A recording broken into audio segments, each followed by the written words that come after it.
আমাদের দেখাবো আজকে কীভাবে অনলাইনে আপনারা টিকিট কাটবেন এরকম মেশিন থেকে প্ল্যাটফর্ম থেকে। তো প্রথমে এরকম থাকবে, তারপর ফার্স্ট বুকিংয়ে ক্লিক করে আমরা যাবো হচ্ছে কোথায়, এখান থেকে দেখে এখানে দেখেন বিধাননগর। এখানে রিটার্নও কাটা যাবে এবং জার্নি দেখবেন এখানে 15 মানে পার্সেন্ট কই কোথায় গেল।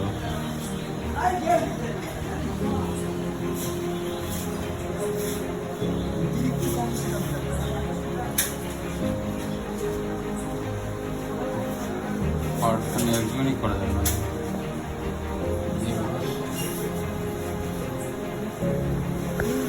ইউটিউবার থেকে করে নেবো, মানে সবার হয়ে যাবে।